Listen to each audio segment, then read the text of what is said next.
Inimbestigahan na ng Department of Education Davao Region ang pagkamatay ng isang guro sa Davao de Oro. Hinala kasi ng pamilya ng teacher na matay siya dahil sa sobrang stress ng masermonan ng principal. Nasa frontline ng balitang yan si Bril Montalvo.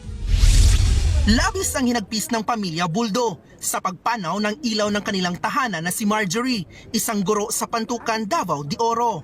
Kwento ng kanyang pamilya, inatake raw sa puso si Marjorie dahil sa sama ng loob. Nasermonan daw kasi ang guro ng kanilang principal sa Tibagon Elementary School noong September 4. May isang magulang daw kasing nagreklamo laban kay Teacher Marjorie matapos masugatan sa ulo ang isang estudyanteng naglalaro sa loob ng classroom.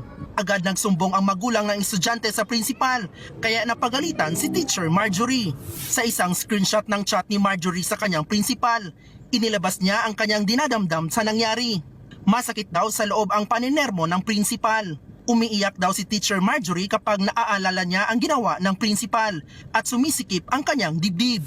Napag-alaman ding hindi ito ang unang beses na sinermonan siya at sinabihan ng masasakit na salita ng principal. Ayon naman sa asawa ni Marjorie na si Tatay Celestino, hindi raw binanggit sa kanya ng misis na may dinaramdam siya. Nagtaka na lang siya na parang nanghihina at minsan ay natutulala ang kanyang asawa.